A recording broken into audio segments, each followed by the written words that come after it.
Hello and welcome to the show. I'm Martin Willis, your host. I'm really excited about our guest today, Tim Phillips, the former acting director of AARO.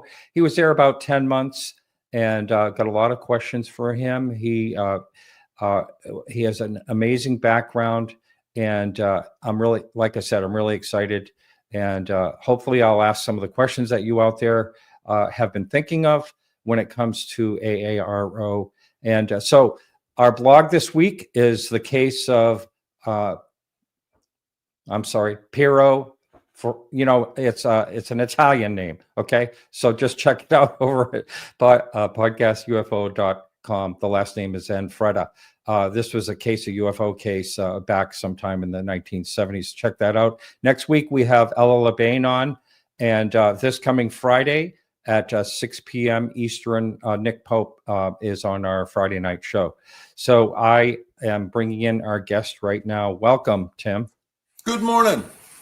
And thanks so much for being willing to do this. Sure. I'm actually, I took the deferred resignation program, and I'm no longer under the tyranny of either the IC or the DOD public affairs officer. So happy to be here. Yeah. And so I understand, I listened to your with your interview with Andy, and I thought it was fascinating. And, you really didn't have much of an interest in the UFO topic. Can you explain, first of all, give a little bit about your background and how you kind of got roped into that situation?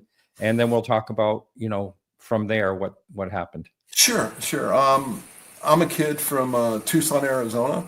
My father flew for the Air Force, and for the first 18 years of my life, I spent half of that overseas, either in Europe or on the island of Guam during the Vietnam War. So, and back to Tucson in between tours. The longest I ever spent in Tucson was 4 years at the University of Arizona after I graduated. I became a Marine officer after graduation. Was a communication electronics officer assigned to primarily infantry organizations in different units, and to a tank battalion. I got to serve in first tanks, which was a wonderful experience. I did about 21 years in the Marine Corps. Like many of my generation, I came up for retirement about the time of 9/11. Because I had a security clearance and had some experience in the recovery of foreign materials and exploitation on the battlefield, there was a great expansion in the intelligence community to get people that were already vetted, who had access and experience. And it was not my plan. I wanted to go out and execute my business plan that I worked on when I was working on my MBA program. But I accepted a job. I was recruited and accepted a job as an intel officer, and went from the Marine Corps, where I went to war with a lot of friends and a lot of capabilities, to being an intel officer, alone and unafraid on the battlefield. Slightly different role. I spent more time as a member of the national intelligence community than I did as a Marine. So come the 5th of July, I would have had 45 years of government service. Wow. And then I'll be retired on 1 October is when I actually retired. But I have, departed Office of Secretary of Defense. I've signed my NDAs. I've read off. And then now I'm in administrative leave, waiting retirement. So, did a lot of work with both as a Marine officer, doing what Marines do in that force of readiness overseas. I was either the right place, the wrong time, or the wrong place at the right time. But I got to do a lot of combat deployments as a Marine. My first combat was in Lebanon and Beirut. I was working there in the 80s, and then I was a company commander in the Gulf War. I got to do a little bit of work down in Central America. At the end of my career, I was out west. I was in Okinawa and did quite a bit in Westpac, working with our allies out there. Was assigned to the Indo-PACOM command. I was part of that, part of the Joint Deployable Task Force Augmentation Cell and working a little bit with SOCPAC with JTF 510. I did that as a Marine officer. As a intel professional, got to do a lot of amazing things. I had tours at headquarters at Langley with CIA on the 6th floor, where I was part of the Director of Intelligence and was part of our social media, where we published timely intel reporting that was of interest to policymakers in to the Congress. I was the managing editor of Intel Today for the intelligence community. I had 2 tours of the National Geospatial Agency, one as the Director of Mission Integration, where we did acceptance and testing of new satellite payloads that supported geospatial intelligence production and collection. Was involved in the development of a lot of algorithm that allowed us to exploit our national technical means, all those things are in the Hollywood movies that allow us to understand what's going on Earth or in space. Did that. The last tour I was there, I had a little bit more of a regional focus, where I was involved as the adjuvant mission manager for South Asia, and then after the pandemic, for a while, I also had the Middle East as well, when we still had conflict in both Iraq and Afghanistan. I was able to deploy to Afghanistan as a task force director. I was there at the collapse of the country. I helped destroy a number of military installations, a beautiful U.S. embassy in Kabul, and then ended up at HKI International Airport during the evacuation. Oh yeah. So remember that. Quite a diversified career, but primarily my expertise was intelligence collection, technical collection is kind of the field that I was in, and I had different management and executive positions throughout the community during the 20-something years that I worked there. I knew nothing about UAPs. That wasn't really my interest. I was a counterterrorism or a counter-nuclear weapons proliferation guy with regional expertise in the Middle East and South Asia. When my tour ended abruptly in Afghanistan, I needed to have a new assignment. Conrad Troutman had been the previous J2 at SOCOM, was working as the deputy for the director's military advisor, the DAMA, and at the time that was Lieutenant General Cruz, who is now the director of the Defense Intelligence Agency. And I went to work for him as his intel advisor to the Director of National Intelligence military advisors.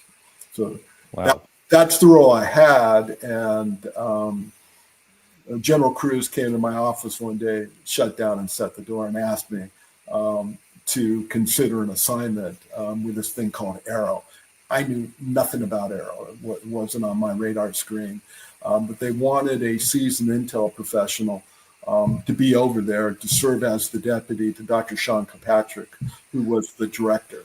I had known Sean professionally in his role and what he did with the counter missile intelligence in space, but I had never worked with him before. And he had actually shared with me one of the reasons that he hired me and wanted me to do the job is I saw the whole issue of understanding the UAP as a hard intelligence program. And I had worked in some hard problems before where we were able to build a community of interest and look at all the capabilities of our government to have better understanding of a foreign threat, or in this case, UAP, to kind of understand what this phenomenon was and what were the national security concerns. And I primarily took the job looking at it from a national security concern. I had no personal beliefs or interest on, were there extraterrestrials visiting our world? I had no curiosity. I was presented with current security threats and people were trying to kill me overseas that I had to focus on. Yeah. Well, I want to say, first of all, thank you for your service. And I do have to tell you, I was kind of attacked, personally attacked, just because of a guest that I had recently on X or Twitter, social media. It's like, I got to get off that platform. It's pretty vile. But one of the things, someone accused me of is, oh, so you believe in aliens are visiting this earth? And I said, if you've listened to my show, I've never once have claimed that. I just claim I don't know what they are, basically.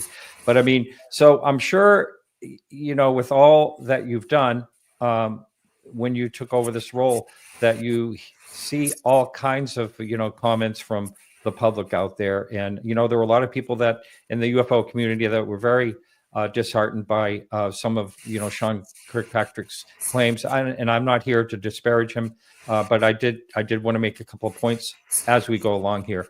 But I want to ask you, did your thoughts on the UAP phenomenon evolve and change for the 13 months that you were as acting director? Well, it was 10 months as acting director. Oh, I see. I'm sorry. I meant to say 10 months. Yes. I actually got there in October, and then I checked out about 2 months ago from that office. Yes, as we were able to, first of all, field better sensors and integrate that data, develop analytical tools to help us understand the phenomena, we quickly realized that there were things that we were able to confirm, that we built tracks, we were to measure its performance that we didn't understand. Now, to me, I saw this as a direct security threat. The fact that we tend to put sensors at critical infrastructure we want to protect, we have something that has gone into restricted airspace, and majority of the cases were in the air domain. It shouldn't have been there. And the fact we didn't understand what it was and its purpose was very, very concerning. And we quickly realized that there were a small number of cases that the captured data on that incident did not align with a known adversary or a blue system as far as performance. We didn't know what it was. And that was very, very concerning. We did not go public with that. I believe it was earlier this year with John as the new director before Congress, actually in public, admitted or actually shared that there were a small number of cases that we don't know what it is. And that's a problem for us if you look at the proliferation of autonomous systems with their lethality and capability. That's something as a nation we just can't afford. And if you look at the developing military situation that's been going on between Ukraine and Russia, what was demonstrated by the Israelis against the Iranians, there are some very capable machines that can hurt us. When we detect things in our airspace around our critical infrastructure and national security sites, to me, that's alarming. And AARO did go public on that. There are a number of cases, AARO, I can't give the number of cases, but it's less than 2,000 cases. There's a real bias on the UAP cases that AARO accepts and works. I've said this before from the various military schools I went to. I remember reading from a dead German who said, defend everything's defend nothing. We're a big country. But we do invest in force protection and sensors and kinetic capabilities to protect, our crown jewels. We do that. And there are things there that we've detected that shouldn't be there. And that's a concern to us. And to me, that was new. I thought everything could be explainable.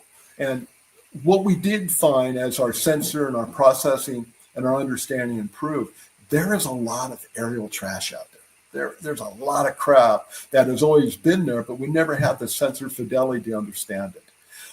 There's a lot of a lot more aerial ISR capability than we ever had before. Right. One of the things that AARO was able to do was to integrate and exploit all the available sensor data that ourselves and our friends actually collect. So as you can imagine, we search the heavens. We have some national treasures. You look at our national technical needs that we want to protect in space. Space is vital to our way of war.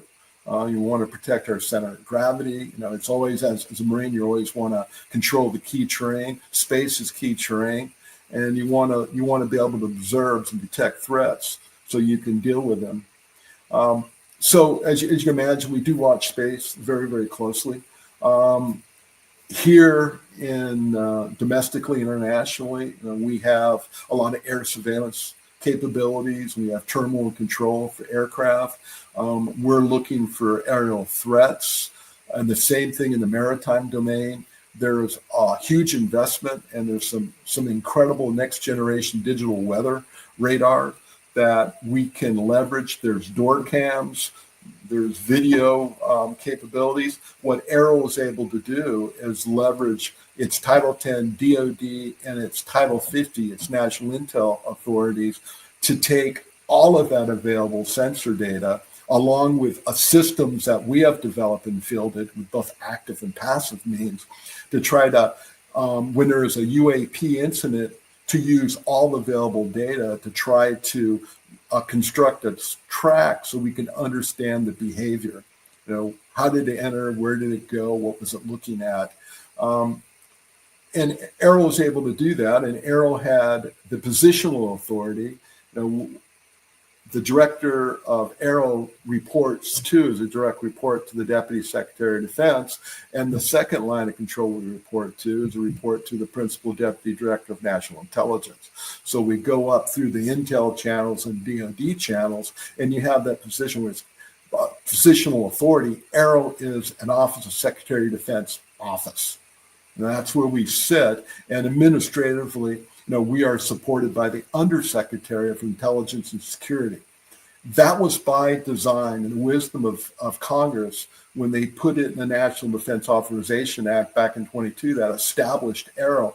They gave AARO the tools, they gave them the budget, and more importantly, they gave us the access. In the over 40 years that I've had a security clearance, I have never had such access to sensitive and controlled information and intelligence that I had working in AARO.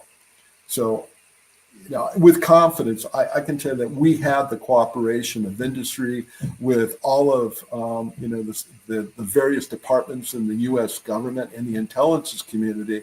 When we were pursuing a UAP case, nobody said no to us. And in fact, we actually, in developing our historical report, there was an image that we wanted to include to demonstrate to very, very senior leadership in Congress that people see things that are developed by our labs that could be misidentified as something of alien, off-world, technology or capability. There was an image of a spacecraft that fit the narrative of all the UFO writers in the 50s and 60s and 70s. Absolutely astonishing. Actually came to our attention through a protected disclosure where someone went to AARO on its secure reporting mechanism and said, I saw us at a national security site reverse engineering alien technology. So we became aware of it, became briefed into it, and we thought that was a great example to show AARO or show senior members of Congress in the Special Access and Control Access Program that reasonable, educated people could see something they didn't understand and incorrectly attribute it or assess it to being, derived from some alien technology. These were things invented, engineered, and fielded by Americans and our friends. So at one time, there was a hesitancy, and one of the three-layer agency did not want to share an image of a crown jewel with us. And when the DepSec had asked me when I was in an acting capacity, did I need any help, I happened to mention that, I was having, a challenge trying to get this image from this agency. And in real time, you had the DepSec, turn to a military aide, and they have this director on the phone, and he's being instructed to give Tim what he needs. The willingness at all levels from, congressional leadership, the DOD and the IC to give us access to the information so we can understand the truth was amazing. Every time, I would meet with the principal deputy director or the director of national intelligence, one of the questions that I'd be asked is, Tim, are you getting the support you need? Now, what can we do for you? There was a legitimate effort by elected officials and appointees to try to get to, a better of understanding of what UAPs are. And that's why I thought it was so brilliant for Congress to put AARO in the law.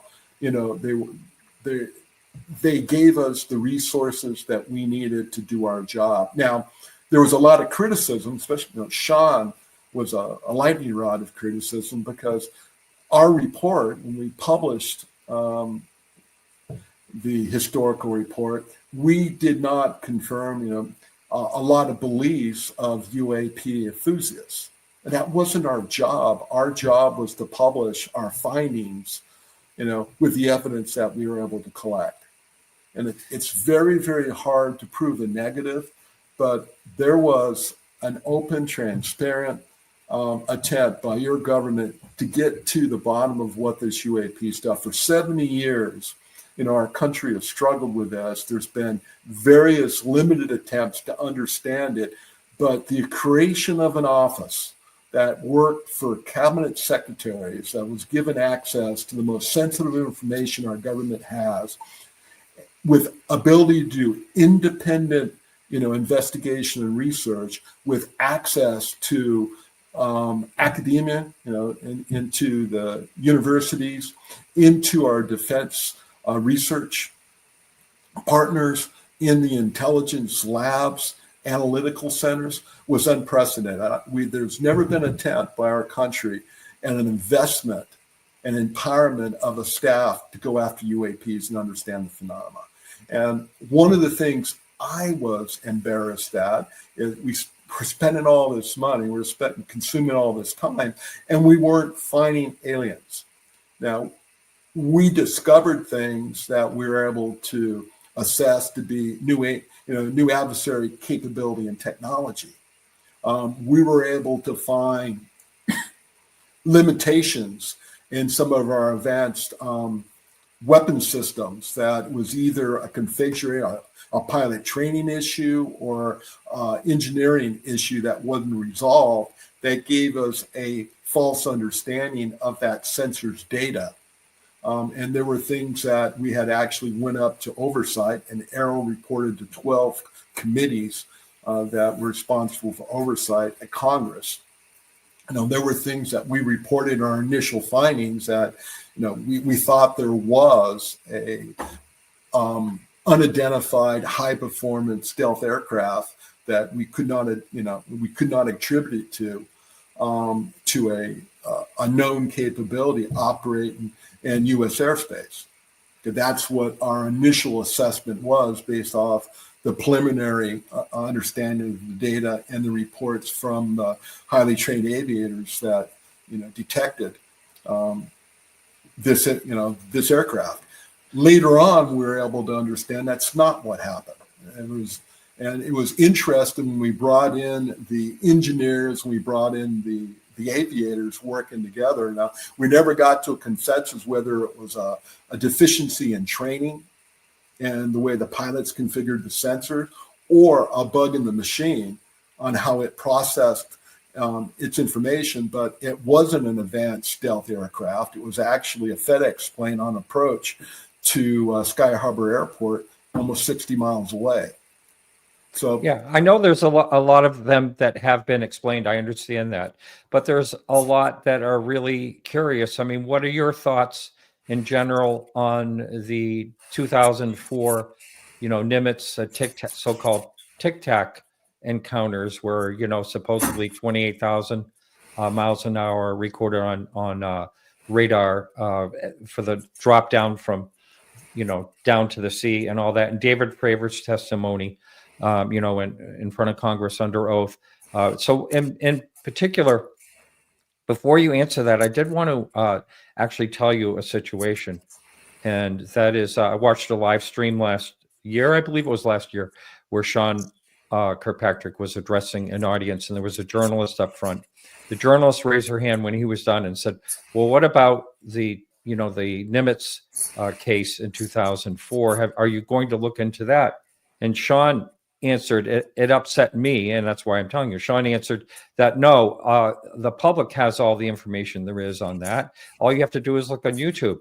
But there's a lot of retired naval witnesses that said that the Hawkeye, E2 Hawkeye data bricks were removed. Someone came in on a helicopter that night and removed the data bricks. Well, that's information right there that you should have been able to get your hands on if you were really looking into the case, instead of just saying there was nothing to see there. I'm going to start off by saying we're never really going to know. So the direction from the Department of Defense, the operational forces, both to report UAP incident, preserve data, was not in place yet. So that work that AARO was able to achieve to actually provide, direction to the department, and this was duplicated by the intelligence community, wasn't in place. It was a little bit frustrating for AARO to go back at an incident that occurred over 20 years ago. There was a lot of effort put into an investigation, first starting by the CNO staff and then AARO working with them.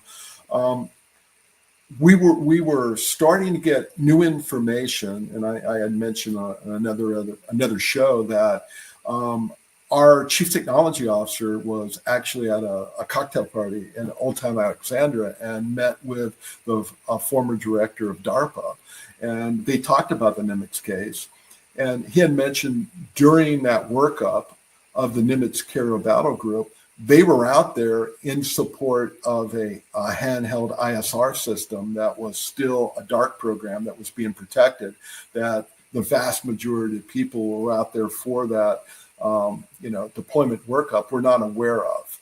And they actually was a sortie out to the USS Princeton, where DARPA scientists dressed in black did land, did go into the captain's stateroom, and did recover materials or in data that was part of the ISR system that was being tested, being used, being evaluated as part of the Nimitz workup. So the story of somebody going out and recovering data is true.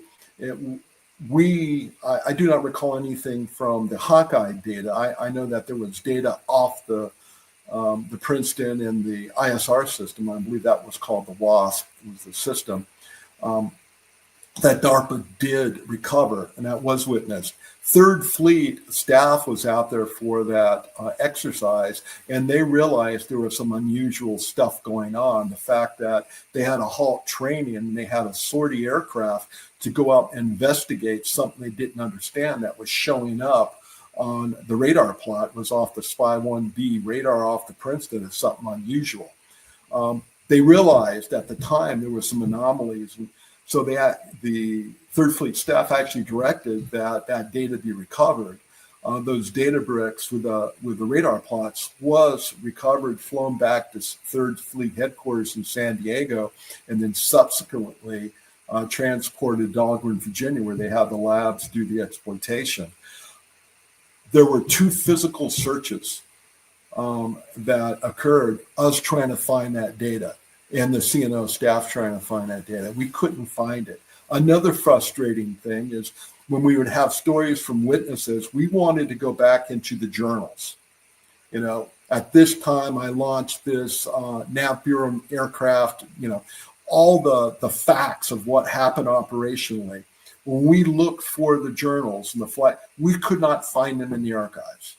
Very, very frustrated. Wow.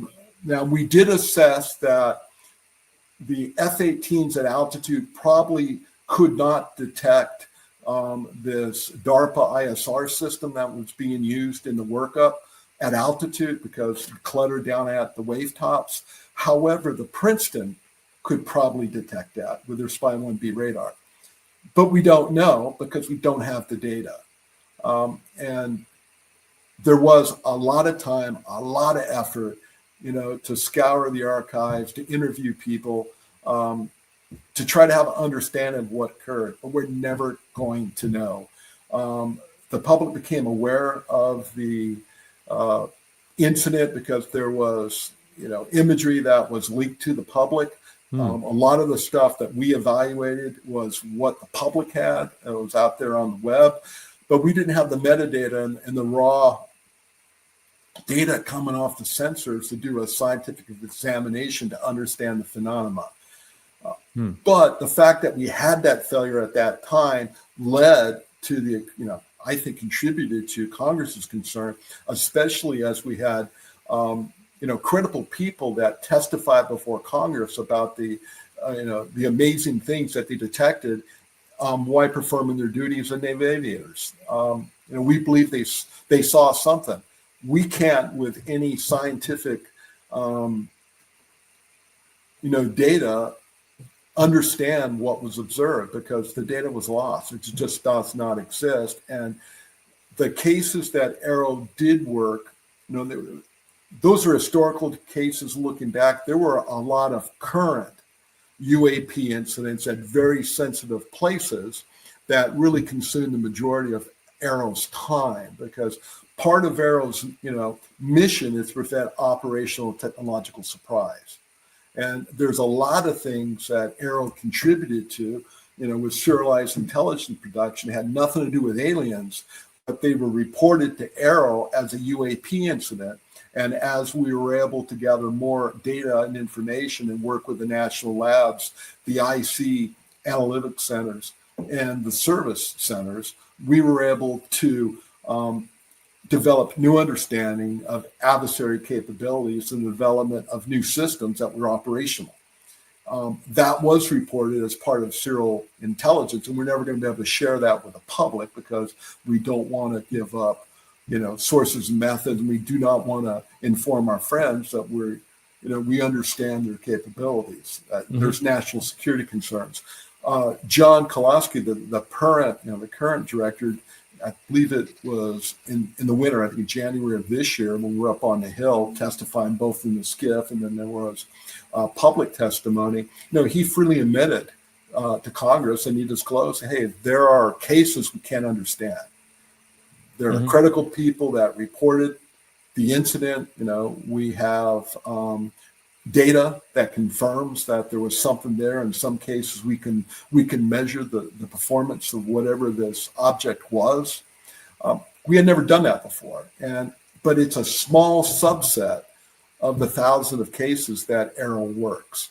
And the U.S. government doesn't have a monopoly on the understanding of this phenomenon. I think there's been increasing comfort with AARO and the government to work with experts outside, the special interest groups that have dedicated a lot of time to the understanding of the phenomena.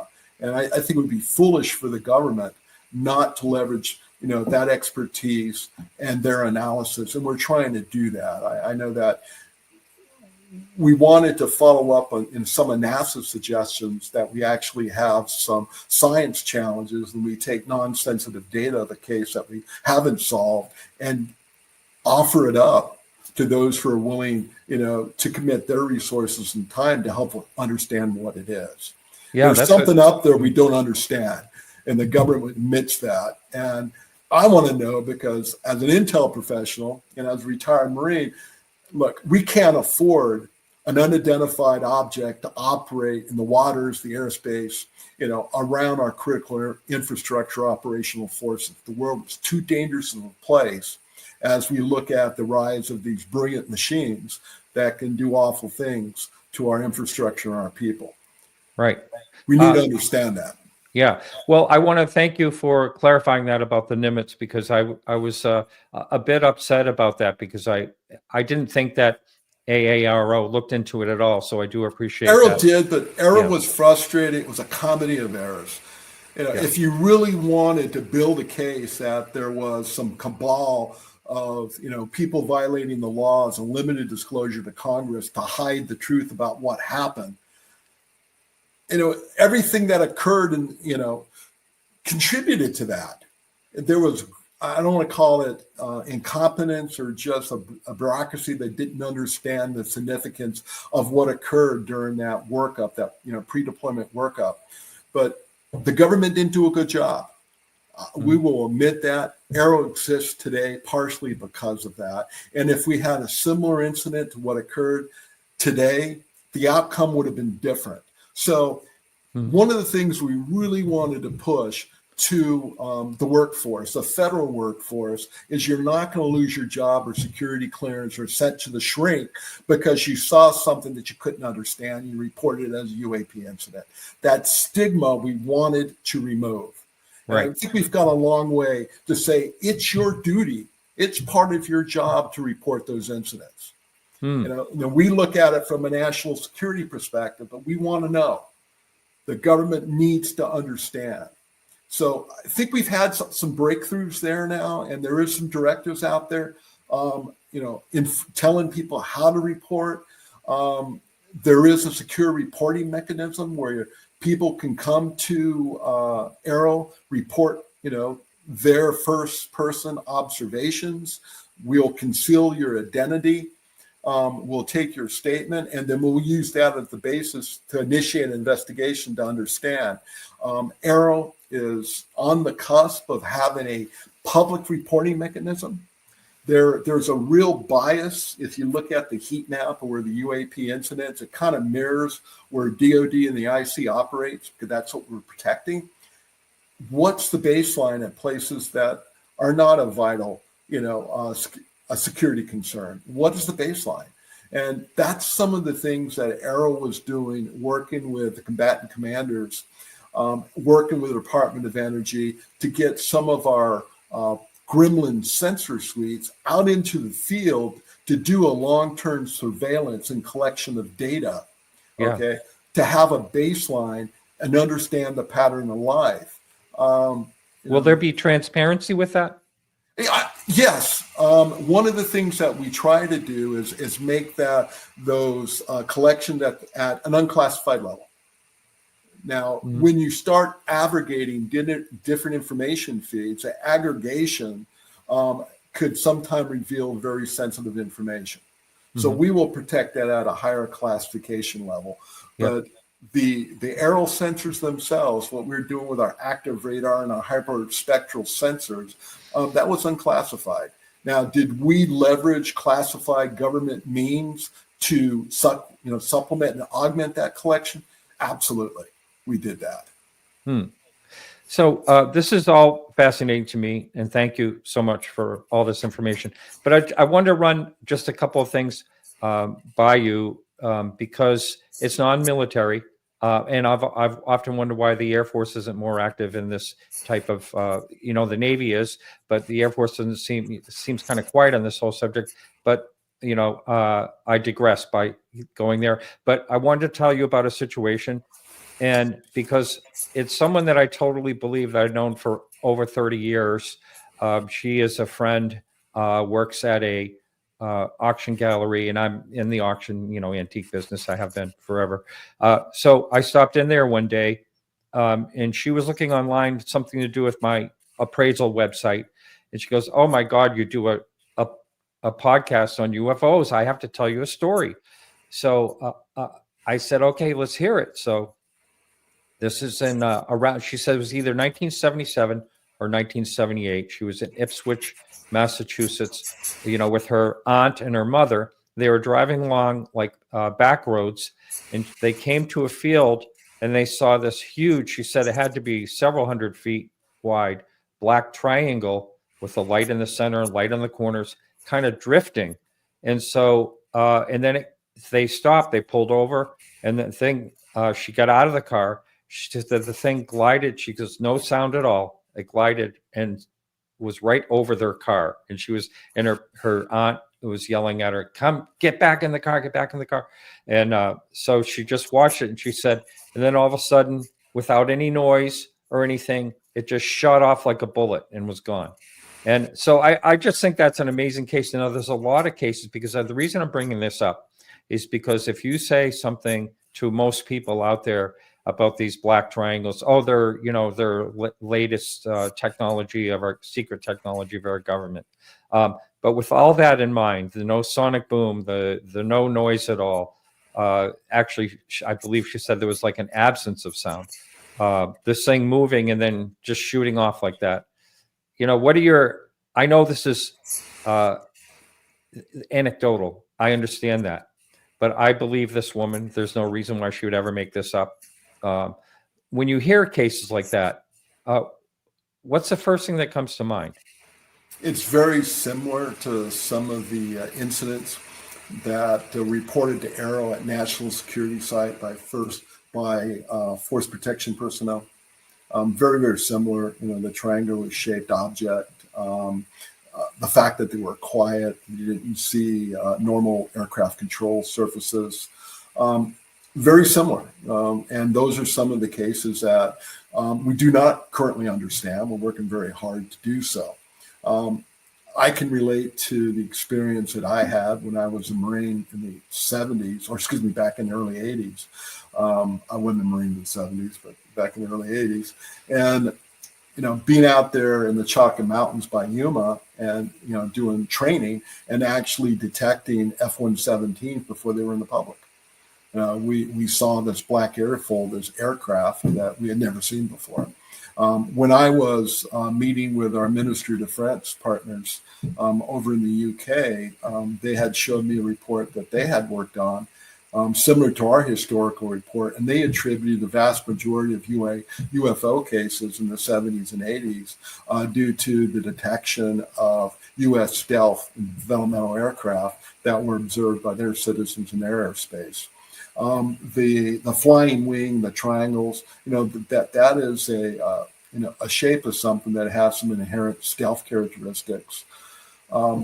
We understand, I have seen, the developmental of our stealth aircraft. When I've been out to various labs, it's technology we understand. However, there are capabilities that have been detected that we cannot correlate with a known adversary or a blue fielded system, that we'd like to know more about it. And that feeds directly into AARO's mission to prevent technological and operational surprise. Is there a disruptive technology that's been fielded by an adversary we don't understand? When we have things that are detected at national security site we can't identify, that's quite alarming to us. We put a lot of effort into trying to detect them in real time, develop tracks, give indications and warning to somebody who has the means and the mission to deal with it. I can't tell you any more about that. We think they're real. The observations track with reporting by trained security personnel at different locations. There seems to be a pattern there that is believable, and as an intel analyst, I can understand it. Don't know what it is, but your government is working very, very hard to understand it. So that's all I can share at this point. Well, let's just say, devil's advocate, just say this was something that our adversaries had the technology of. Back in 1978, wouldn't you think that we would know something by now, or it would be used in some type of warfare by now? I mean, to me, the best explanation of this is unexplainable. But and you said that. But I mean, if it was technology that someone else had all the way back then, wouldn't you think that we would know more about it by now? Yeah, based off our culture, probably so. It's hard to keep a secret in our country. Mm-hmm. And so there's also, in 1958, Bentwaters, which is mostly known for the 1980 encounter, but there was radar data, government radar data that showed an object, traveling at 4,000 miles an hour and then made a sudden jag. I mean, there's a lot of old historic cases that I understand the data is really hard to get to, but when you looked back in time, I know that you started to look at historic cases. How deep would you go into those cases? We look for all available data, and actually in many of the cases, there was a missile test of an Atlas rocket at Vandenberg Air Force Base. That was actually a test that we were doing to determine the ability of our reentry vehicles to deal with Soviet countermeasures. And one of those tests was observed by people who were not witting. And there were claims that there was an UFO that lased the rocket and destroyed it. We were able to go back, actually get the 35 and 70 millimeter film, digitize it to understand it, then get the test report. And now we understand what occurred. And those are types of declassified incidents that were kind of the canon, the basis of a lot of this UFO mythology that we're able to share. The Maelstrom, missile silos that were taken off, offline. There's a greater understanding of what happened there. That the fact that we had part of our nuclear deterrent was taken offline by a cascading transformer failure was highly alarming to our engineers, because that's not supposed to happen. And there was a great effort put in by the Air Force to duplicate, understand, re-engineer a solution and field a solution to prevent that from happening.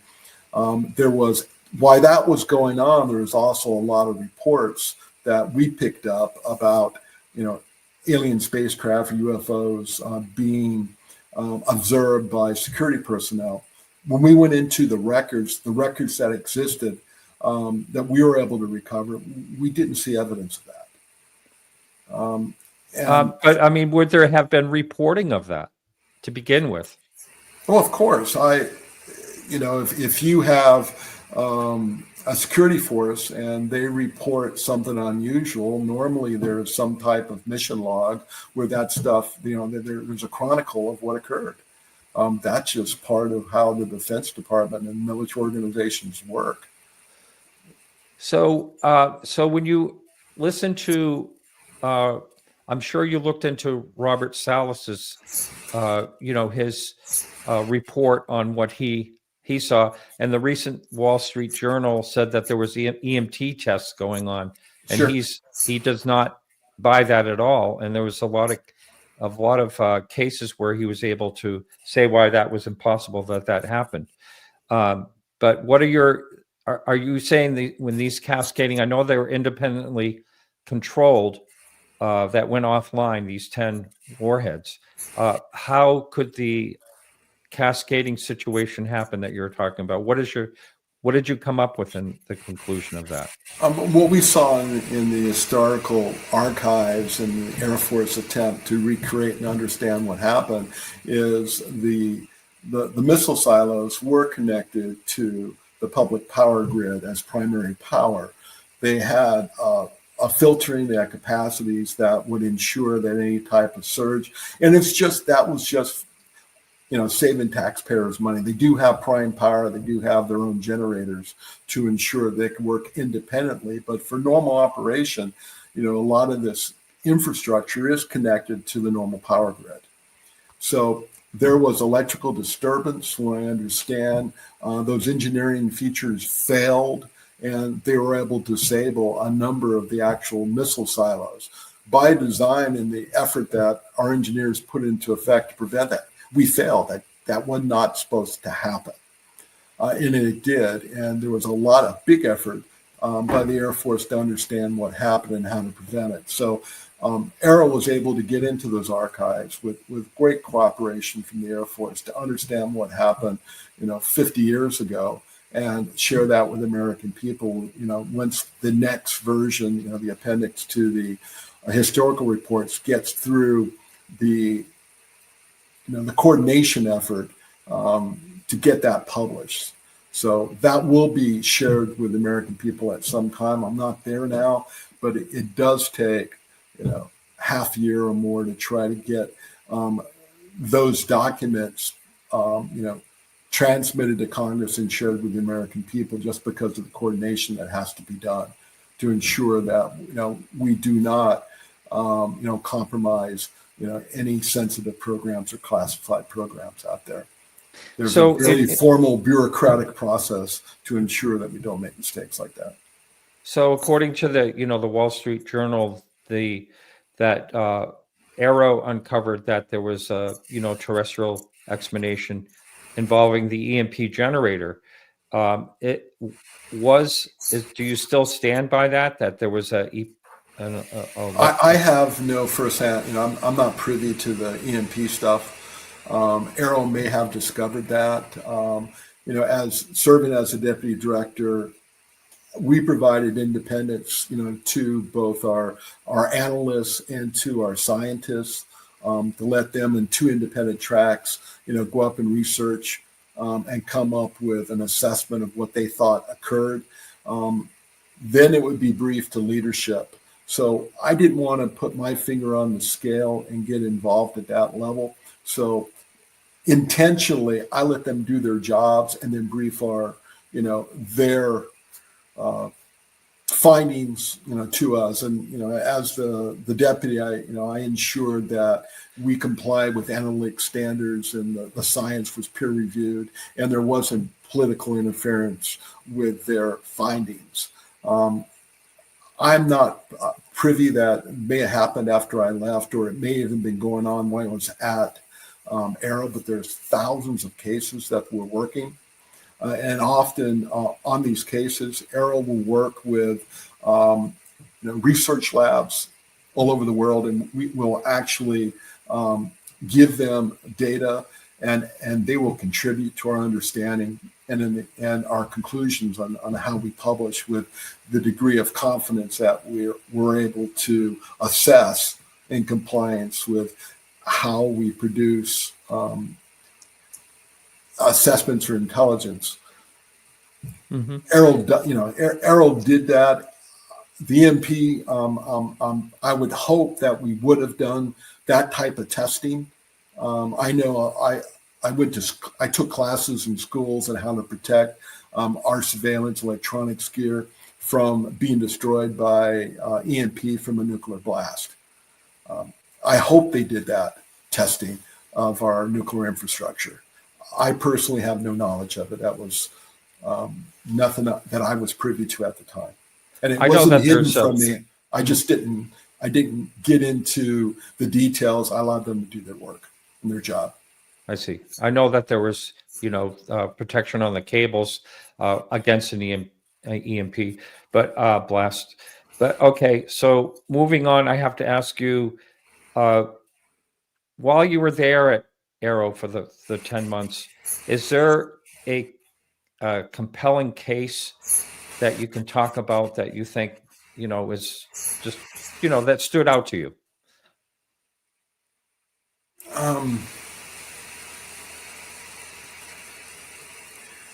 Yeah, there were detections of trespassers at national security sites that were confirmed to be there. I was there and interviewed witnesses that were very disturbing to me as a national security professional. The audacity of somebody, or to think that they could conduct, ISR as such a sensitive site, get away with it, was concerning. The last deployment that I was on as a government employee was actually in support of a domestic counterintelligence operation, where we had AARO was able to contribute, providing sensitive information or analysis to help the operational response. I think Lou Elizondo's calling you. Hey, he may be. I'm not going to answer that. Sorry for the interruption. That's just live, audio.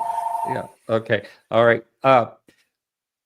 Interesting. So the part I wanted to also not forget to ask you, did AARO look into any what's the so-called USO incidents?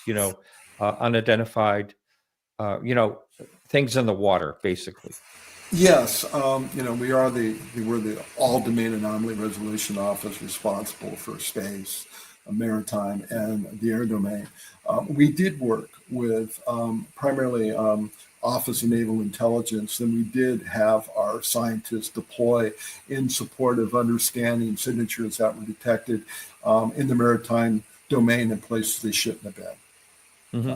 Just real quick, I just have to take this quick break and just say goodbye to everyone over at KGRA Radio. We'll be back next week with Ella LeBain, and also this coming Friday we have Nick Pope at 6 p.m. Eastern on this channel. So yeah, continue on. I'm pretty interested in the USO because I have a friend that had an encounter, while on a Navy submarine, which was fascinating. Several hundred knots. We found that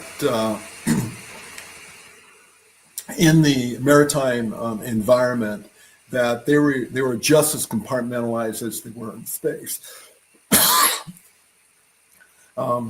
Challenging to work with. AARO never developed any sensors. We're actually exploiting data collected by existing U.S. sensors. The primary concern of the security personnel that worked in the maritime domain was trying to detect sounds of steel moving through water.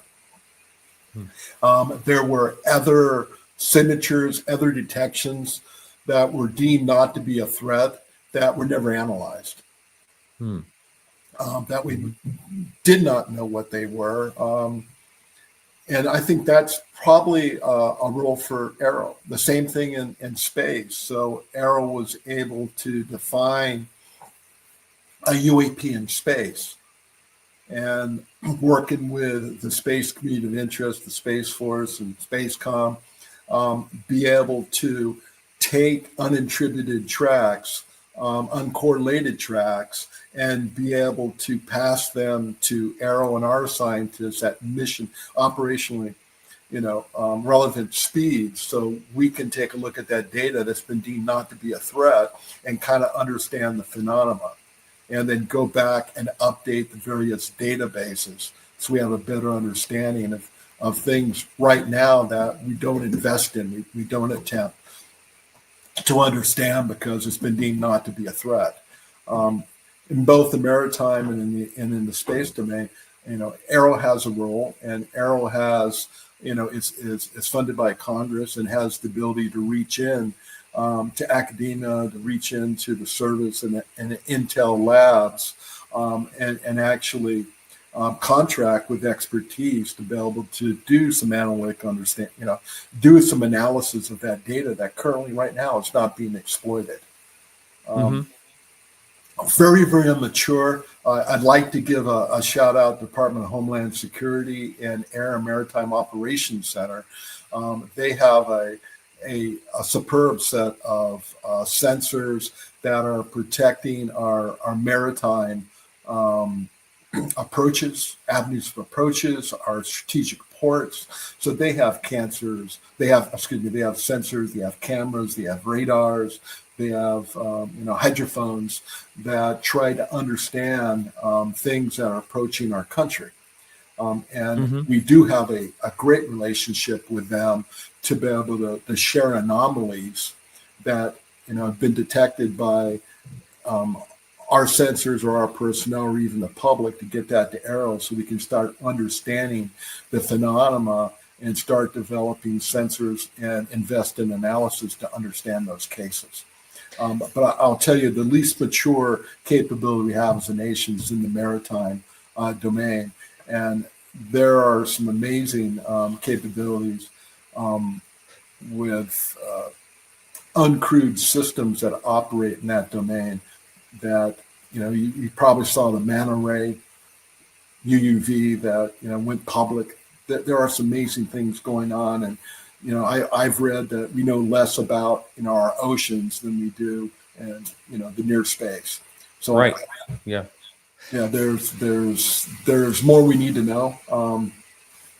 We do kind of have an understanding, as you know, there is a satellite-like parking lot in the South Indian Ocean. So we kind of understand what the acoustic signature is of something re-entering the water at speed. And more importantly, we absolutely understand what it sounds like to have something exit the ocean. That could be a ballistic missile. So we do listen, we do understand a lot of that, but there are things that have nothing, where we don't have security concerns, we don't understand. And Right. that would be an investment, but I'll tell you that was not the same priority as the threats in the air domain and what we're doing in space. So we had to prioritize. There's so much, only so much resources and time, and we wanted to go where there's the most activity. And why do you think that? Do you think there should be a lot more resources? I mean, this is, to me, if there's a potential threat, we certainly spend enough on military and defense, and very little is spent on AARO, as far as I know. I would say that AARO had a very robust budget to perform the mission it was assigned. Congress was very, very generous with AARO. We had almost a full-time GAO of staff. We had a very elaborate, transparent POA&M that we shared our initiatives and the means, the contracts that AARO leveraged to provide understanding of this phenomena. Very, very transparent. And I think that's one reason why AARO was so successful to go after additional funds to be able to apply against this mission set to get more effects, more sensors, more analysis. And one of the things that AARO is doing now is going back and exploiting existing data that the government has already invested in. If you look at, the decades of air surveillance radar that we have archived, the weather radar that's archived, the maritime surveillance radar, the stuff that we do in understanding the protection of our assets in space. There's a lot of data out there. What AARO can do is aggregate that.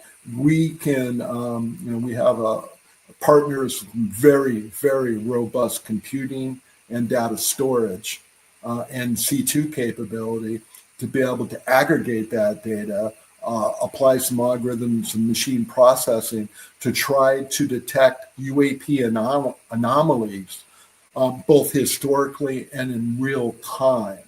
If there was something that was to deorbit and come into the atmosphere, we want to be able to detect that and be able to get that track data, to a combatant command, so they can deal with it. On the other hand, if we have a response by state, local, or tribal authorities, everybody thinks that when we have these UAP cases, they're on government control facilities. They're not. The vast majority of these things happens out there in state, local, and tribal lands. And the Department of Defense and the intelligence community is in a support role.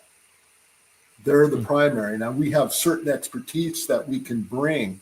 If there was to be space debris that was to land, it could constitute a threat to the public.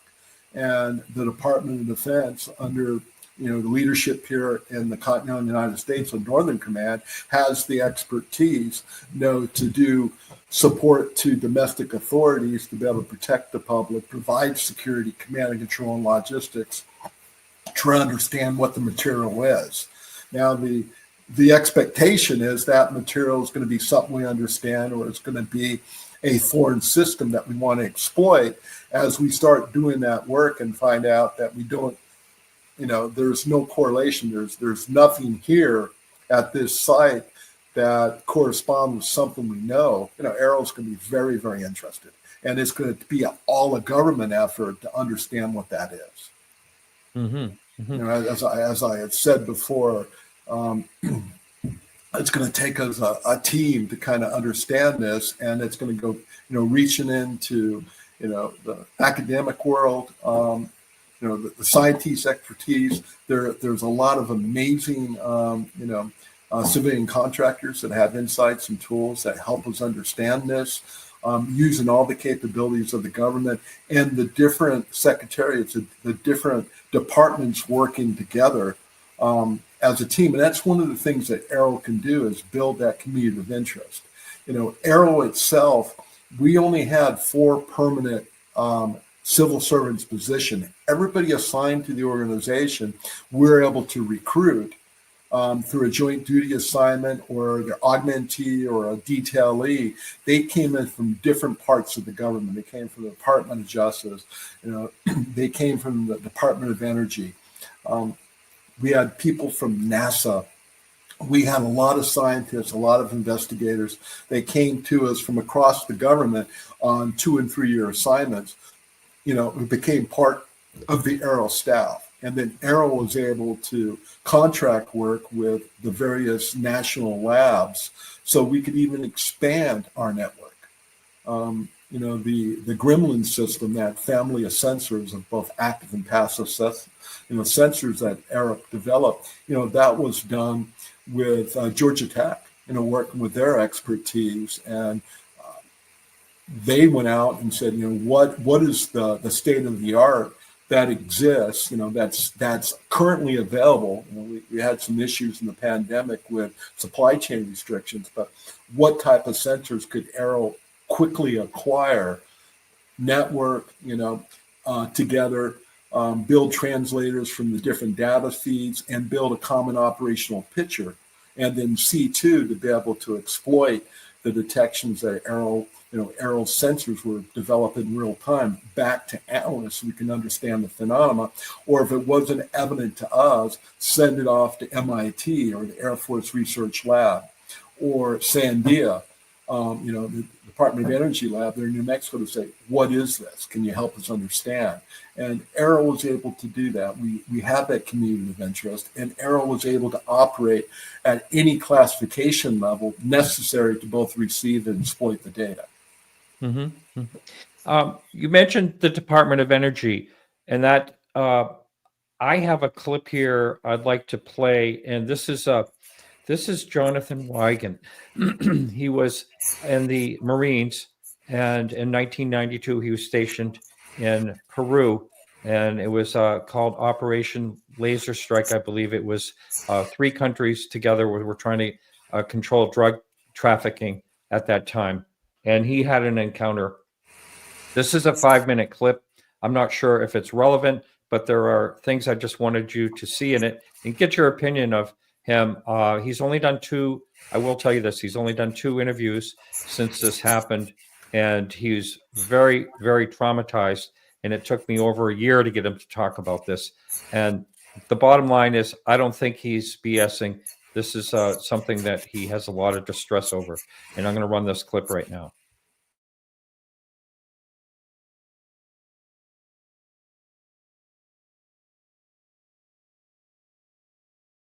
We were there, our aircraft got shot down supposedly, and then we went in there, and then we stumbled upon this crashed craft. And I don't know what it was, to be quite honest with you. And I told Dr. Greer I didn't know what it was, to be honest. And I still don't know what it is, and it's just weird. It had crashed through, and it had buried itself into the cliff there.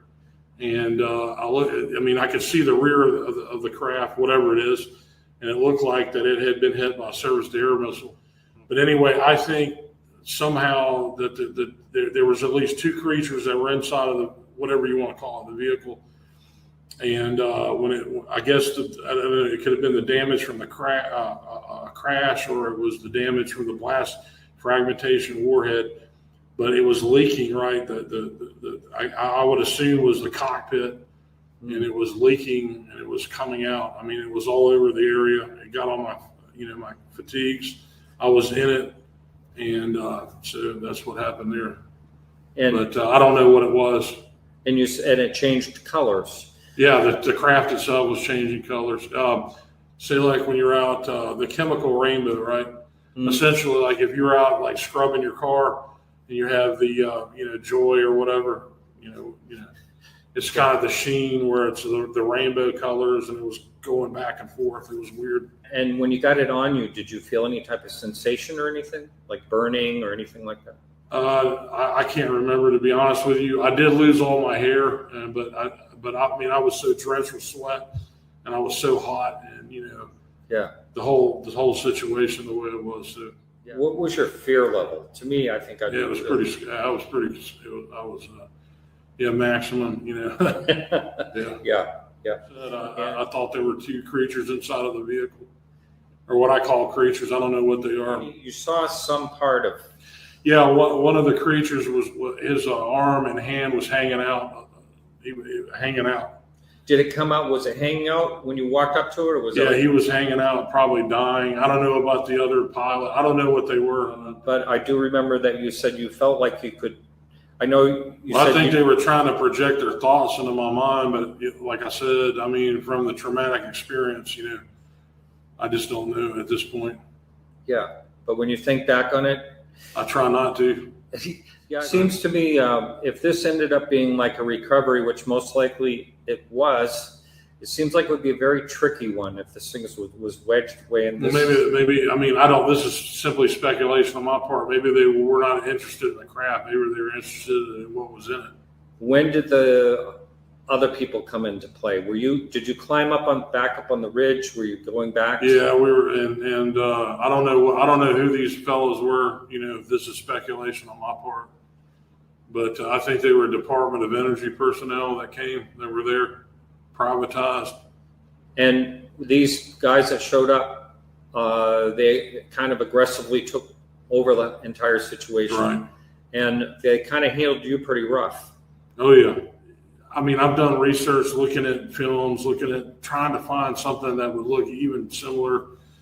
And there's only one similar movie that I've seen. What's actually I think it's a Disney movie. A lot of people talk about like all of a sudden they have premonitions or they have dreams. No, I don't have any of that. Maybe nightmares. Have you had nightmares about this? All the time. Still? Yes, sometimes. I will after today. This is why I don't do these interviews. Oh, yeah. It's all right. It's not your fault. It's just, I just. So if you're looking back on this whole thing, you probably, I'm guessing, would wish that you did not happen to be. Absolutely. If I could go back and do it all again, yes, absolutely. Yeah. Is there anything positive at all that you've gotten out of it? Yeah, I'm still alive. Yeah. And was there ever a fear of that? Yes, absolutely. Yeah, that's what I'm blessed with is life now, however it is, Yeah. Well, yes, sir. I appreciate you. I appreciate you being kind to me and generous with your time and everything, and letting me come. And hopefully, like I said, I don't. Hopefully, this will go over well with people. I mean, I don't know. Yeah. No. Well, thank you very much. Yes, sir. Thank you. Okay.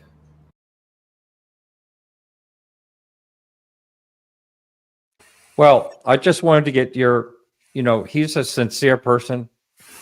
He was absolutely traumatized. There's a lot more involved, but that's just a couple of the highlights that I wanted you just to see, and just, I just wondered what your opinion of an encounter like that.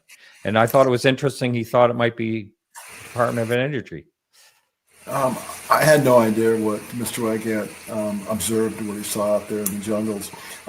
Department of Energy does provide a lot of technical expertise. And when I was dealing operationally with nuclear weapons in a render safe mission, the experts that we consulted that are actually there operationally wireless, or actually weren't on the site, but we were connected to in near real time as the SOCOM operators are attempting to go through a rehearsal or practice the rendering safe of a nuclear capability.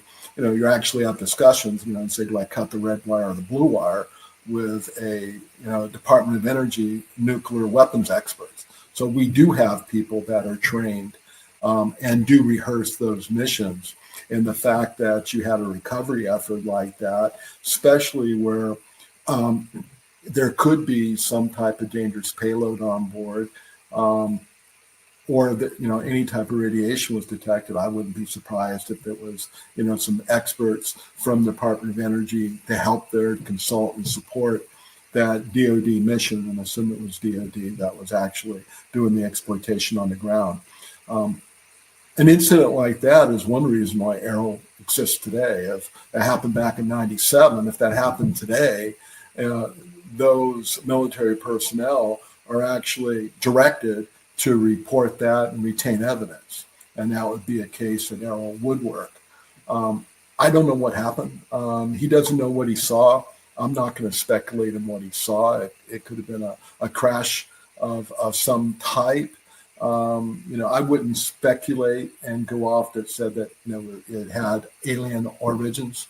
We don't know, but there's no evidence to that. I'd be really interesting to, if someone wanted to spend some time to actually go into whatever records there were, the deployment, when people travel, there's actually a record in SABRE on international travel. There's actually a clearance process where DoD and IC personnel have to get country clearance to go into a foreign country.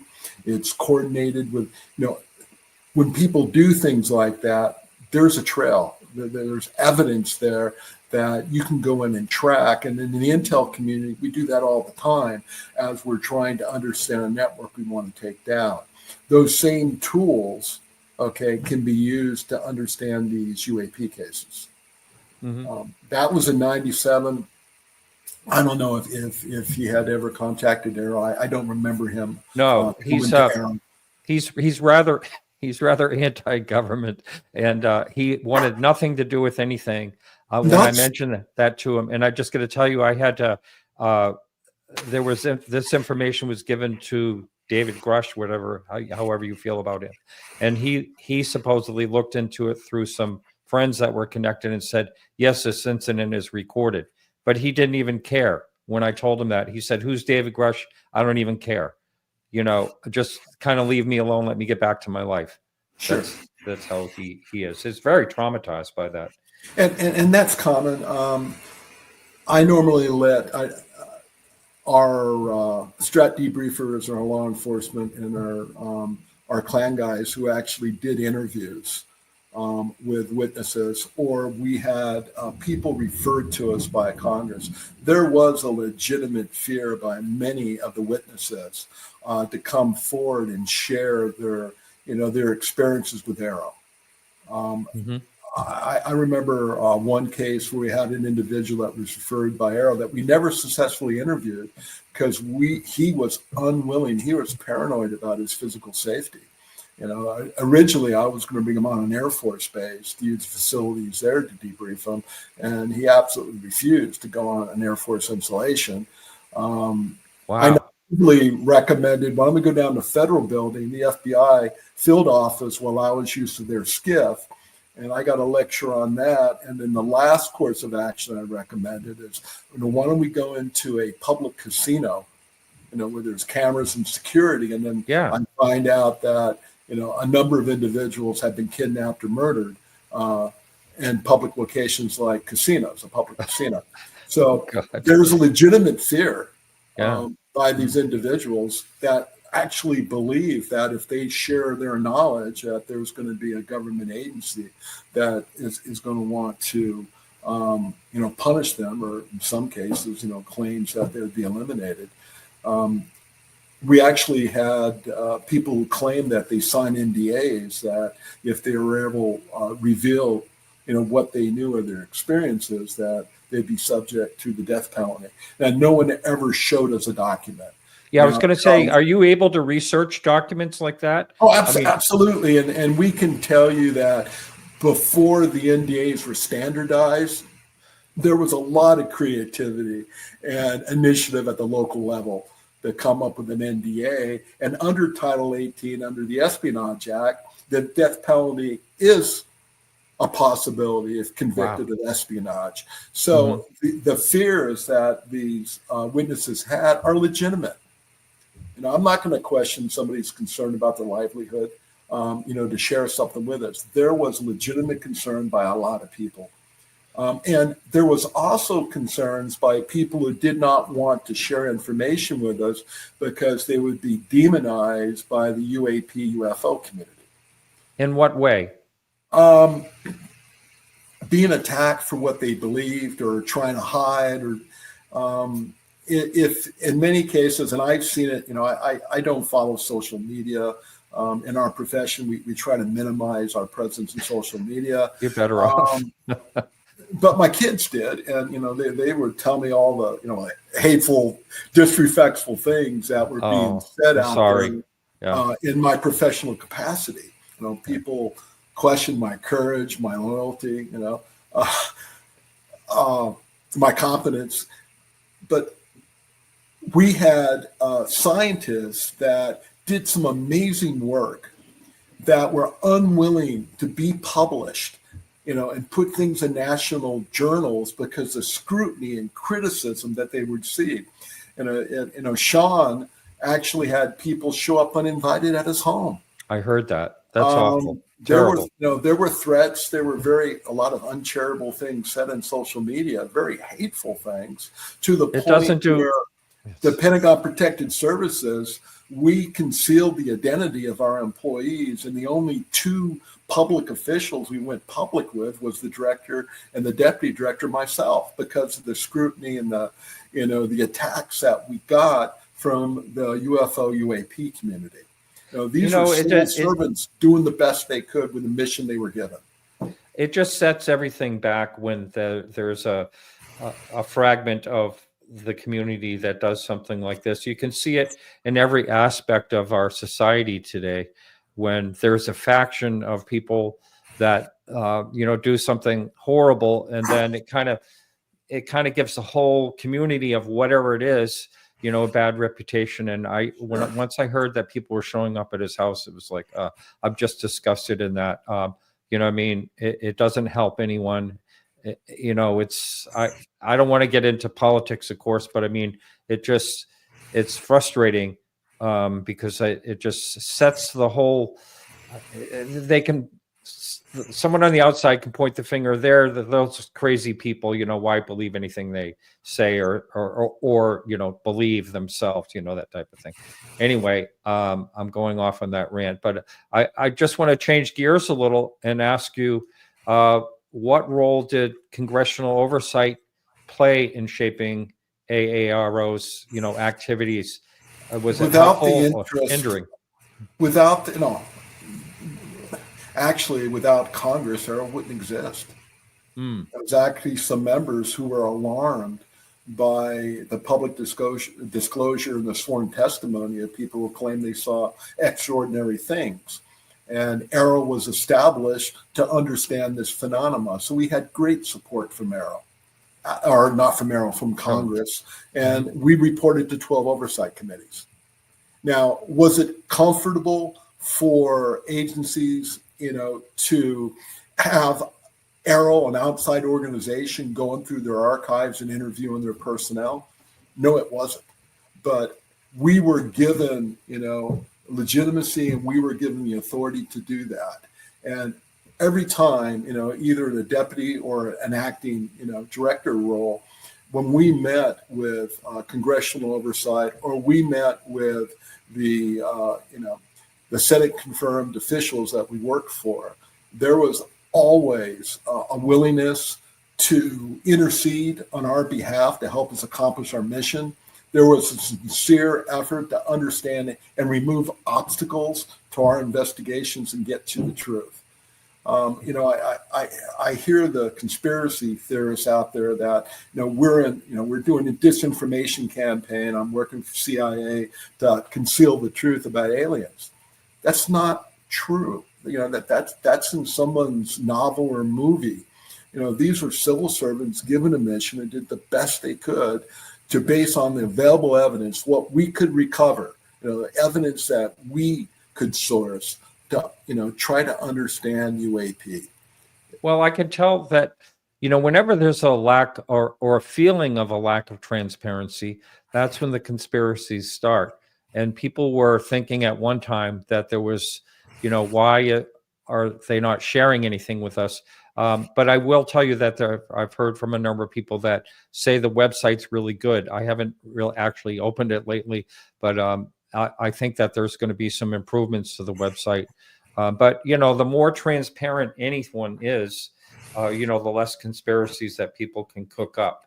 And also, I wanted to ask you, what kind of like interagency collaboration has existed? But most importantly, I wondered, besides the CIA, NSA, all that, is AARO working with our foreign allies?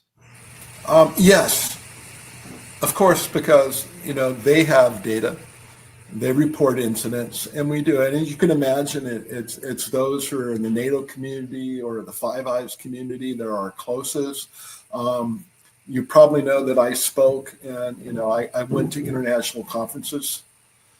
There was a lot of cooperation. I was in Japan working with their Ministry of Defense. So yes, we do have foreign governments that we collaborate with, and we work together to help our understanding of UAP phenomena. All right. One of the things I say on the show all the time, and I wanted to get your feedback on it, because I'm talking to the horse right now, someone that was there. I think that this is my thoughts, and I think it's even on my website somewhere, that I think that the reason that there will not be full disclosure on this topic anytime in the near future is because our own government doesn't know. There's a lot of people that claim that a government knows everything about what these are. I believe the government does not know. Well, the government has admitted that. We've gone on the record to say there's incidents, UAP incidents, that we don't understand. And because, but I also have always had this feeling the government knows more than us. But would you argue that and just say, well, for national security reasons, we may know more that we can't disclose?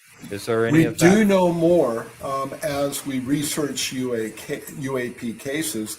As I've said before, we're not discovering proof of alien technologies or beings, but there are real national security concerns that we report to Congress and ends up as serialized intelligence production. We do have a greater understanding of adversary capabilities that came to our attention as a UAP case. And as we started to examine those cases, we discovered something else. Now, we're going to protect our findings with appropriate security measures. I can't share that and will not share that with the American public. Maybe in 70 years it'd be out there and it'd be declassified, but it had nothing to do with UAP. There was a lot of clandestine recovery operations that our country does. Mm-hmm. The things we recovered came from this world. As we were working the cases, we had reports, and we worked very, very closely with the IGs of both the DOD and the ICIG. I had the Special Access Program manager on speed dial, as well as controlled access manager in the IC. We were friends. I talked almost daily about our findings and challenging and reporting. There were things that we discovered had nothing to do with UAP. We found it not to be a UAP, but a viable, capability that we've detected that we wanted to know more about. And we did treat those properly in security handling, and those things were reported, and we can't share that with the American Republic. Some of the things that frustrated members of Congress that were not on the appropriate committees that governed our activities and our mission, there would be a UAP incident. They would go to that location, demand access to the evidence. Well, often the fact that something occurred wasn't classified, but the sensor that detected it was something we're still trying to protect. And there were cases where elected officials were not written into programs because they had no need to know, and it wasn't part of their, their portfolio. And we weren't trying to protect an alien incident. We were trying to protect capabilities that our government had fielded and were operating. Often that frustrates the American public, and for those that don't trust their government, think it's steps that where we use security concerns to protect the existence of our alien, technology recovery and exploitation programs of record.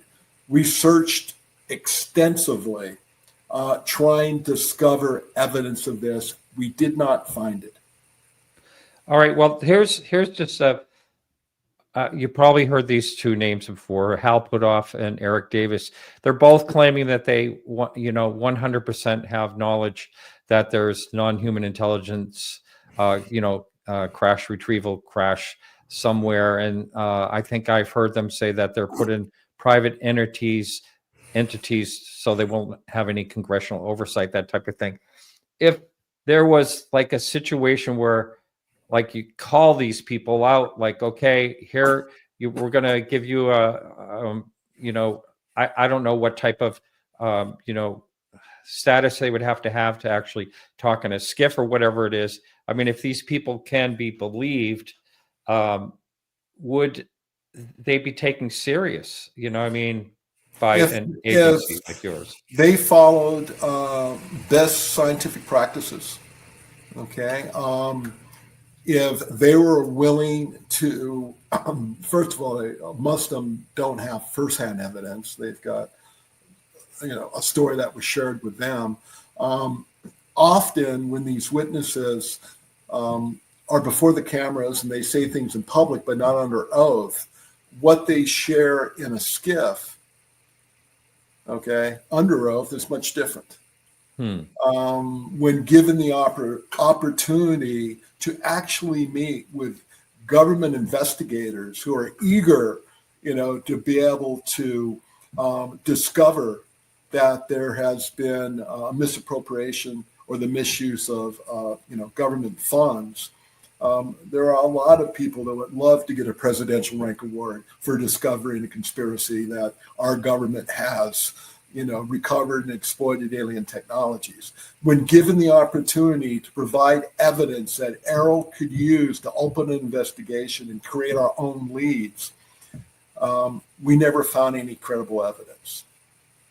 We would love for them to work with us. And that's, I've pleaded with some members of Congress when they have these UAP advocates, people who are monetizing their access to privileged information when they were government officials, and now they're making a living off it, who make claims. I've said, please invite AARO and let us bring our scientists and share the evidence that we were able to collect, or give us evidence that you receive from these experts so we can understand the truth. And we can, AARO can actually work to give them, read-ons to the information to say, this is what we understand about the case. AARO's not here. AARO didn't exist. This entire effort the government did. We're not trying to convince anybody or support anybody's narratives. We're not trying to do that. We're trying to do credible investigations so we can understand what we believe to be national security threats. That's the interest the government has. So if say, Jay Stratton or Matt Brown, I think recently, supposed whistleblower, I don't know if Matt Brown went through the actual whistleblower process like David Grush did, but if these supposed firsthand witnesses actually came forward and were able, had some type of corroboration, and I guess the question is, all right, just say someday that AARO gets like 100% proof that something has been visiting us that is, say maybe non-human intelligence. I'll just go there. Say that we actually have 100%, somehow 100% proof.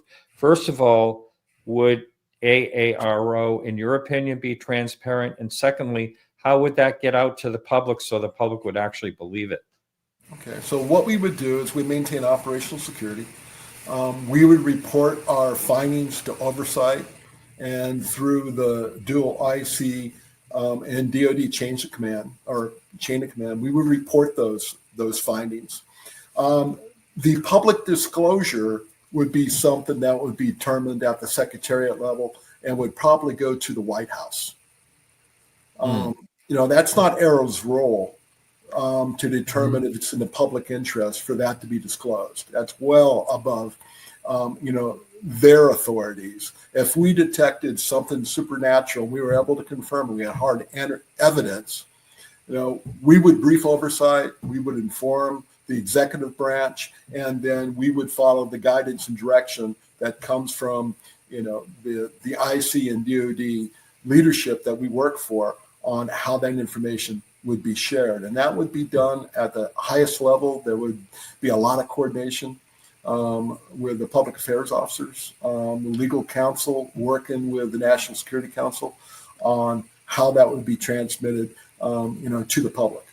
That's not something that AARO would do. We actually discussed that. There's actually been, what is the protocol if we find something incredible?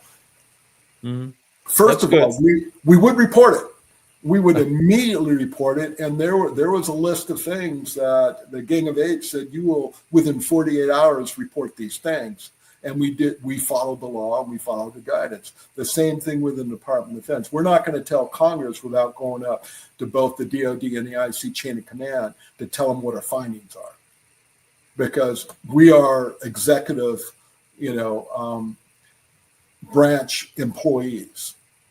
So we would have to get permission through congressional affairs to be able to transmit that to Congress. But that would be done very, very rapidly, and we would comply with the direction of the law that the president signed, that Congress drafted. So this is just for your opinion. Do you think the American public, first of all, would be ready if we came, if I guess the so-called disclosure of other intelligence or other, other civilizations existed? And do you believe that they would believe not just the current administration, but any administration in general? Because a lot of people don't trust the government, as you probably know. Yeah, and there's a proliferation of information out there the public can consume. I think we have adults. I think the public, the government wants to be, and we've been instructed to be as transparent as possible. The fact that there is a law that directs the United States federal government to research its archives and, after security review, pass all the UFO UAP records to NARA, so it can be shared and be made accessible, be discoverable by the American people. I think Americans are adults and they can form their own opinions. Let's give them the evidence. We're not there. What our government doesn't tell you how to think. It's a great thing about being American and a constitutional, protection that we enjoy. Give them the evidence. They paid for it. It's, the American taxpayers paid for this research, and compensates these civil servants that do this work. We're their servants. That's what a civil servant means. We work for them. And there is a genuine effort by all the leaders, everyone that I worked with in two administrations on this topic, to get as much data out, declassified and share with the American people. The fact that aliens exist is not going to be classified. The public disclosure is going to be made by someone much senior than the director of AARO. Okay. Wow. This has all been absolutely fascinating. I'm going to ask you a couple of, has this whole situation enriched your life in any type of way? Do you think the puzzle is really, something to keep pursuing? I think so. This has been going on for the existence of mankind, and there's reference to extraordinary things in the Bible. Yeah, I think we need to know more about it. I think that we need to leverage all available data that we have. I think we have information that we have paid for as taxpayers with sensor data that hasn't been exploited, that could help us go back and validate and give us additional insights to these historic UAP cases that would help lead to some understanding. And AARO has mission partners and has the resources to be able to do that. And I think a lot of it in the future is going to be done at machine speeds. There's going to be a lot of algorithms and AI thrown at this problem so we can get to an understanding faster, because as a Marine and as a national security guy, that's my concern. I don't want to be surprised by an adversary's capability that could harm our country. We need to understand this, and why we arm ourselves, we configure, we network, we build the ability to detect things in real time and pass indications and warning and track to somebody responsible for defense of a particular piece of maritime or airspace. If we detect something that's supernatural, so be it. I don't know. I'm a government bureaucrat, and there are things beyond our understanding. And I've been asked, do you believe in dimensionality? And as a Christian, I do believe in supernatural things, and I think there could be domains where physics, as we know them, don't pertain. I think a lot of what people seem to have observed completely spells that out.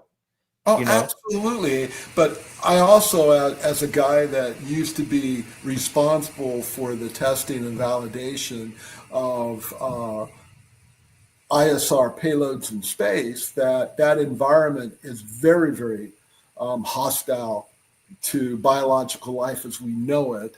And when I was a Marine officer working in the Indo-PACOM Command, we talked about the tyranny of distance, and we were only talking 10,000 miles. If we look at God's creation, something's been around for 14 billion years, and the immense size of it beyond human comprehension. I don't know. I would think if I had something that large, that we would explore with machines, not living beings. Right. As we understand physics and time and space. There could be different dimensionality where they're not limited by that. Yeah. Just so much that we absolutely do not know at all. And we know just a little bit of what's actually going on. That's how I feel. One last question I'd like to ask you: the future of AARO and your replacement, John, and how do you think he's going to basically fill the position? He's been there a little while.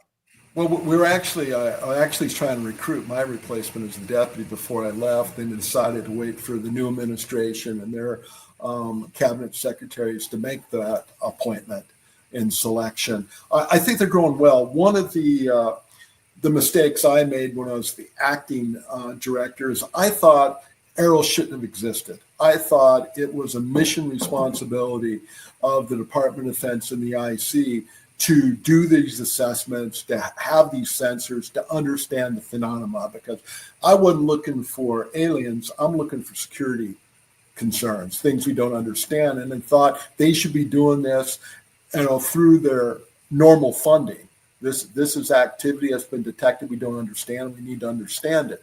So we were going originally, as we looked at the legislation and we looked off funding, we noticed after 10 years, there's no longer 2 FIDIPs away, 2 5-year increments away, that there wasn't any funding, and we were supposed to sunset. We were supposed to institutionalize this tradecraft, this institution, this knowledge, and it was supposed to become part of the the National Air and Space Intelligence Center, the maritime, give it to those responsible for both air, maritime, and space awareness and domain and intelligence production, and that's part of their remit. That's what they're being funded to do. I was promptly reminded by elected officials that it's not my job to speculate on what AARO's future is. That's what they do as elected officials.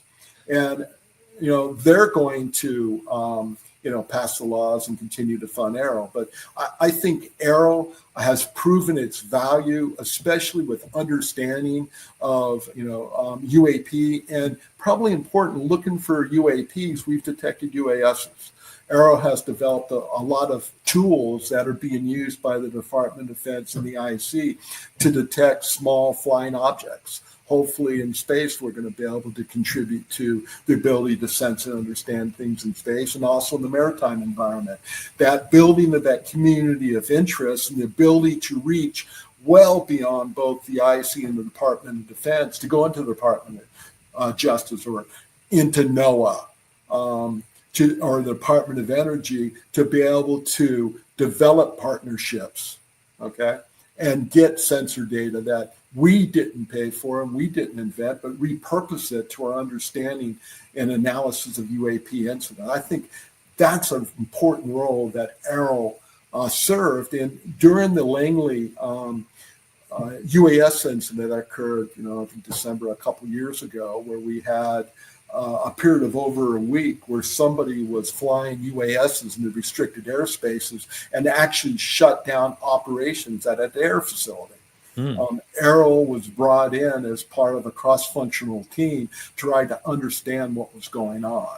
And AARO was actually had our investigators. We were asked to try to reconstruct and build radar tracks so the law enforcement task force could know where to initiate their searches for where these vehicles were launched from. And that's when we started finding out all types of challenges within the DoD system dealing with the curation, the preservation of data. We found a lot of these tactical systems did detect UASs, but the next day they rewrote over that same media and we lost. Because they were designed by the Department of Defense to detect, track, and destroy. Developing evidence that could be used in a federal court in a trespassing case wasn't part of the requirement they had. I see. Yeah. What AARO But they're changing that. Yeah. They're changing that, and AARO was actually working with the Department of Justice. And in many cases, or not many cases, there were a few cases where there were claims of physical evidence where we worked with the local FBI field station to help us do the forensic processing of a UAP incident site. The FBI and the Department of Justice know how to collect evidence and curate that evidence, okay, so it could be entered in a court of law. So at the federal level, if we have something that trespasses, that's a trespassing charge. And then, so we want to be able to develop evidence so it could be used in court. Excellent. And we don't want it polluted. We want to be able to keep that evidence pure and understand the pedigree of that evidence. So that's one reason why AARO was asked to partner in other non-UAP cases, but we had expertise in sensing, data exploitation, and the curation of evidence that could be used in a court of trial. So that's some of the expertise that AARO developed, and we got invited into the counter UAS, the counter drone operations here locally. And I also think with the developed initiative, the Golden Drone, what they're going to do is very similar to what AARO has already started, where what is the available data that gives us awareness, okay, of threats in the aerospace domain? How do we automate that? How do we throw machine processing that so we can detect it in real time, build a track, and give that data to an organization empowered with the capability to mediate? That's an air defense problem. We're looking for aliens, but because the signatures of what UAPs are, it is so diverse and so wide. We had to go from acoustic to RF energy. So we were looking for everything. I remember when I first got the job and I was the deputy, I kind of reached back into my tribe, and there was a board with CIA Science and Technology, And I presented and said, hey, here's the problem. This is what AARO's trying to do. And the first question that I was asked by the scientist is, Tim, what is the signature that you're trying to pursue or trying to detect? And I said, that's part of the problem. We don't know. And we're going to have to look across the spectrum to be able to detect that anomaly. And that's the type of sensors that AARO has started looking for. What is commercially, or what is a system, a program of record that exists that we could bring into our Gremlin sensor suite, get out into the field and start doing collection. I heard you know of the Tedesco Brothers on Long Island. Absolutely. I read their book, and we stole their idea of having a mobile capability where they put sensors in an RV. Yeah. The original problem with the Gremlin system, it took a number of 40-foot mill vans with commercial, capability to deliver them. With big, bulky, heavy, but it's some of the best, sensing equipment we can get our hands on. That's great. And then we realized that's not agile enough. We can't afford a week to do tests and calibration, get it in place. We need to get there quickly, and we need to start collecting. And that's when we said, wait, these guys did an RV. Can we put it on some type of trailer where you didn't take a commercial license with prime power, comms, data processing and sensors, that we could get out there, have these things positioned around the country, or give them to the various force protection agencies. So when they have an incident, they're quickly running up a mast, putting their grounds in and turning on power, and they're doing collection. Or based off the historical incident reports we get, maybe we help them with the procurement and installation and data exploitation of sensors at sites we know have been of interest based off the pattern, the previous UAP incidents. And that's what AARO's doing. AARO's actually invented some flyaway kits. We have hyperspectral handheld imaging devices that were given to force protection entities. So when they see something they don't understand, they can image it in real time and get that data to AARO. So we can start looking at, we have other collaborating data. Maybe it's from a weather radar, maybe it's from an FAA radar, maybe it's from a space surveillance system that would help us understand that phenomena. But that's the great thing about AARO. We can leverage all this data. We could go after all those spy, satellites you see in the movies, and be able to do a concentrated focus of effort of all the government's capabilities to understand a UAP incident. Does your replacement have the energy and enthusiasm you have, would you say? I'll tell you, at the candidates I saw some incredible intellect and operational experience. They're going to find a great director, our deputy director, and the current director is a guy who understands quantum physics with PhDs in mathematics. We're talking the best and brightest that our country has, in that partnership between a diverse skill sets across all the agencies in our government, to working together as one united team, being supported by both Congress and the executive branch, to understand this phenomenon.